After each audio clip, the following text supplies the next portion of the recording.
screamed, cried, pushed. And as the first light of dawn broke through the sky, a baby girl was born. The nurse cleaned the baby and placed her in Sandra's arms. She's healthy, the nurse smiled. And beautiful. Sandra stared at the child, tiny, soft, innocent. Tears rolled down her cheeks. She kissed the baby's forehead and whispered, "Your name is Hope. Because even when the world turned dark, you became my light." That night, as she held her child, Sandra didn't feel ashamed anymore. She felt powerful. She had survived. But the journey wasn't over. Weeks passed. Sandra's body began to heal, but her battle continued. The school officially expelled her, saying she had brought disgrace to the institution. Her name was removed from the honor roll. Her photos, once posted on the school's success board, were taken down. It hurt. But Sandra held her baby close and said, "You can take away the award. But you can't take away the brain that won it." Her WAEC result came out. She passed all her subjects. Distinctions in English, literature, and government. Even the principal was shocked. He called a meeting, and after much pressure from community leaders and a few teachers who still believed in Sandra, the school offered her a small scholarship to rewrite the year properly after delivery, without the shame. But Sandra refused. She didn't want to return to a place that only honored success when it looked perfect. "I'll find another path," she told her mother. One day, she took her baby and went to a local radio station. She asked to speak to the youth on their weekend segment. The manager laughed at first. "Who are you?" he asked.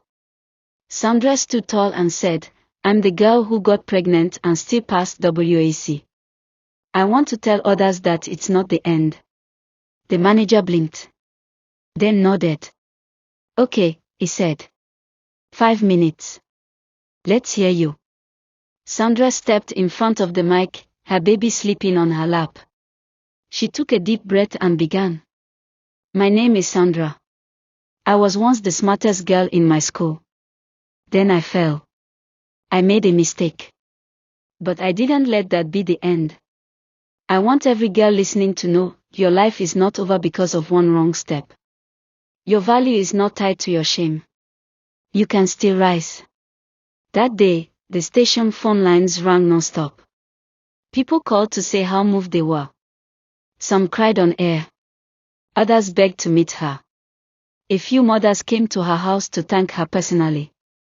They said their daughters had almost given up on life until they heard Sandra's voice. The same voice that had once been silent in pain was now giving others a reason to speak up. And slowly, without even planning it, Sandra became a voice for teenage girls. A voice for second chances. A voice for healing. But not everyone was happy. Mr. Nathaniel was out on bail, walking around freely, pretending like nothing happened. Some of his family members called Sandra a liar. Some said she was chasing fame. At first, Sandra tried to ignore them. But deep in her heart, she knew the matter wasn't over. She still had wounds that hadn't fully healed. She still had a future that needed rebuilding. And she still had a message the world needed to hear. She wasn't just Sandra the smart girl. She was now Sandra the mother. Sandra the warrior. Sandra the survivor. Months passed. Sandra's little girl, Hope, was now crawling and smiling at every face. Her laughter brought a strange healing to the small house where pain once lived. Every giggle reminded Sandra that she had survived the fire, and something beautiful had come out of it. Sandra's name slowly began to rise again in the community. Her radio talk gained attention. Schools invited her to speak. Youth gatherings asked her to share her story. NGOs reached out, offering support, sanitary kits, and a small monthly allowance for teenage mothers who were willing to go back to school or learn a skill. Sandra chose both. She enrolled in a private tutorial center to start preparing for JAM. She wanted to study law. At the same time, she joined a skills training program for young mothers. She picked digital marketing and learned how to write content and promote small businesses online. Daniel helped take care of Hope when Sandra went for classes. His mother, who once doubted Sandra, now said, "God bless this girl. Her strength is bigger than her pain." Sandra often left Hope with her and returned in the evening to feed and bathe her baby. One morning, while preparing to speak at a girls' secondary school, Sandra wore a simple pink blouse and black trousers. As she looked at herself in the mirror, her eyes locked with her reflection. She didn't see the scared, broken girl anymore. She saw a fighter. At the event, Sandra stood before over 500 students in blue and white uniforms. She told them everything. Not just about her success, but about her mistakes, her shame, her depression, her fear, her rise. She spoke for 45 minutes. And when she finished, the hall was quiet. Then slowly, applause began. And then tears. Some girls rushed to hug her. Others confessed their own hidden pains. Teachers shook her hand with respect. "You are a rare gem," one of them said. "You don't just teach. You heal." News of Sandra's powerful talks began to spread beyond Uyo. A local women's organization invited her to Abuja for a conference. It was the first time she would leave her state. She was nervous, but Daniel and her mother encouraged her. "Go and shine, my daughter," Jane smiled, kissing her forehead. "You were born for this." The flight was a new experience. Sandra wore her baby girl in a soft carrier across her chest. She stepped onto the plane like a queen rising from ashes. Some passengers recognized her. "That's the girl from the radio. The one who spoke about teenage pregnancy." In Abuja, Sandra sat on a panel with lawyers, doctors, and other advocates. Her voice was soft, but her words were strong. She told her story with grace and honesty. She didn't sugarcoat the pain, but she showed the power of rising. After the event, a tall woman in a cream-colored lace gown approached her. "My name is Barrister Olivia," she said. "I run a foundation that helps young women who have been abused." "You have something powerful, Sandra.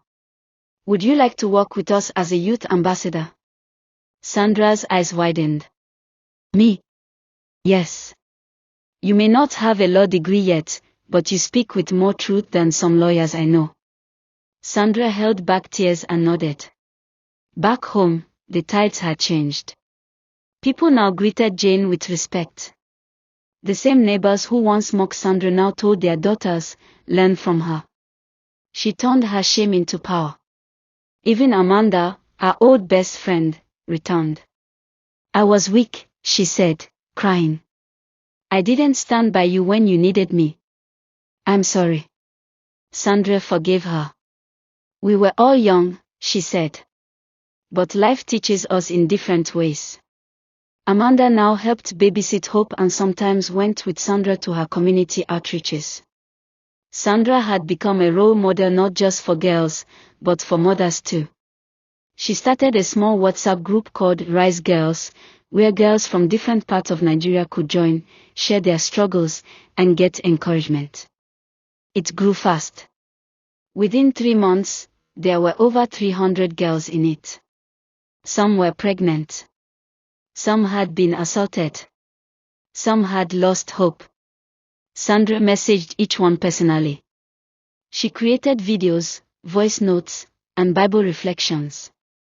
She even started posting short inspirational clips on TikTok and Instagram. Her followers grew quickly. One day, while feeding Hope at home, Sandra received a message.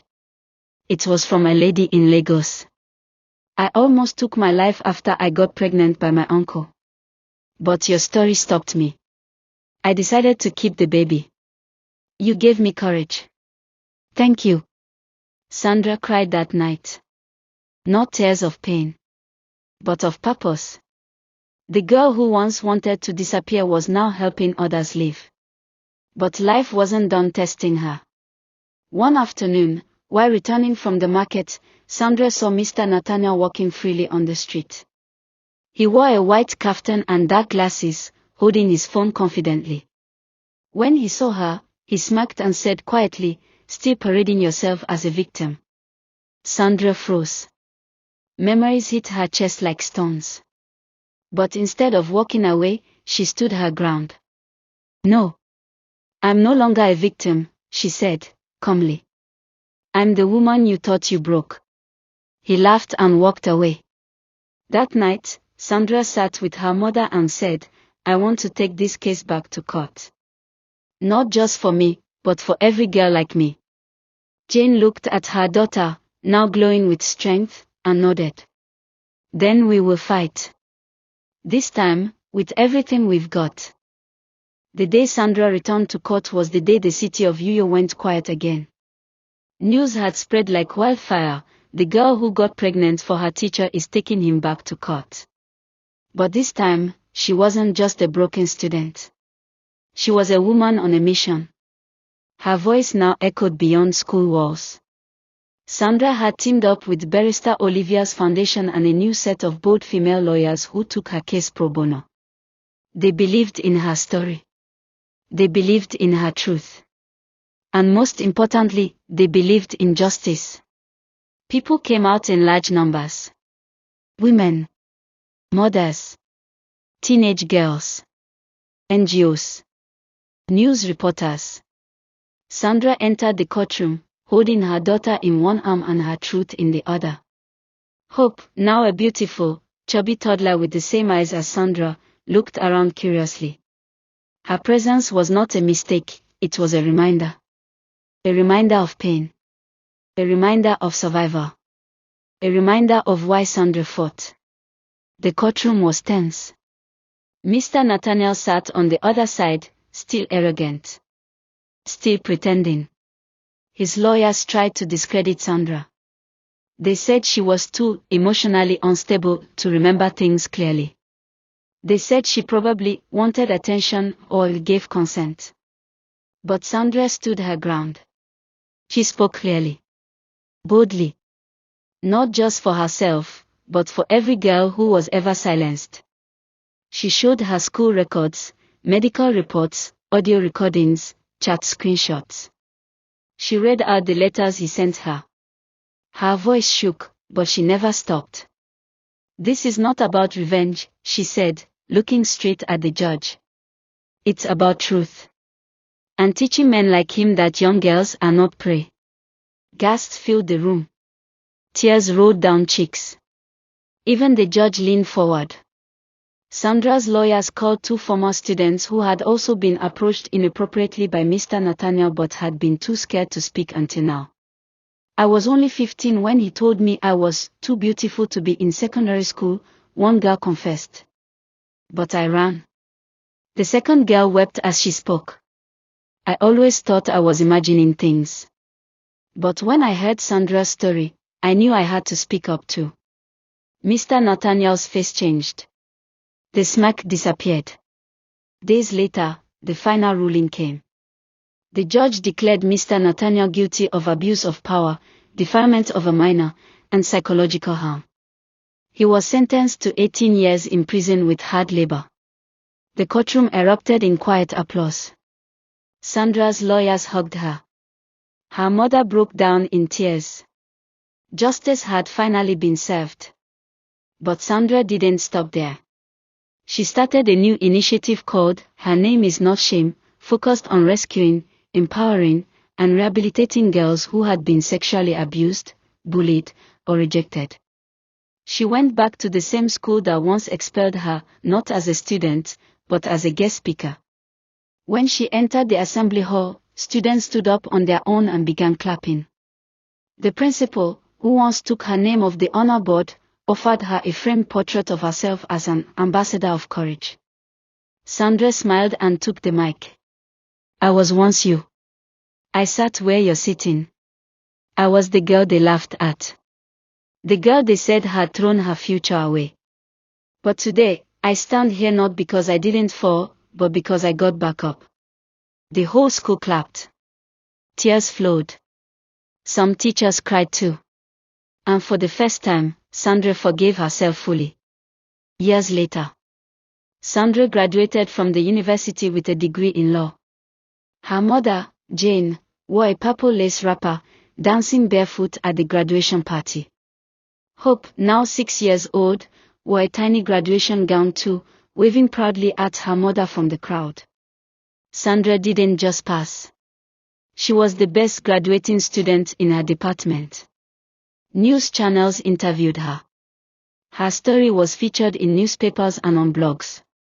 She became a TEDx speaker, a best-selling author, a national role model. But through all the fame and attention, Sandra never changed. She still returned to her small street in New York every December to donate food and books to young girls. She still helped her mother sell akara during community festivals. She still visited Hope's school during open days and packed her lunch herself. Because she had promised herself one thing. No matter how high I fly, I will never forget where my wings grew. Hope grew up with a mother she could be proud of, not because she was perfect, but because she was powerful, honest, brave. And every time Sandra sat on her bed at night, with Hope snuggled against her and the stars outside shining through the window, she whispered the same words. My name was never shame. It was always strength. And so, Sandra's story reminds us that even in our darkest moments, we can rise again. From shame to strength, from pain to power, her journey is a light for every girl who's ever been broken, judged, or abandoned. To every young girl watching this, your mistake does not define you. Your strength, your courage, your comeback, that's your real story. If Sandra's journey touched your heart, don't forget to like this video. Share it with someone who needs hope. Subscribe to the channel for more real, emotional African stories. Drop a comment below, what lesson did you take away from Sandra's story? And remember, your name is not shame. Your name is strength. Turn on your notifications, because more inspiring stories are coming soon. Thank you for watching. See you in the next one.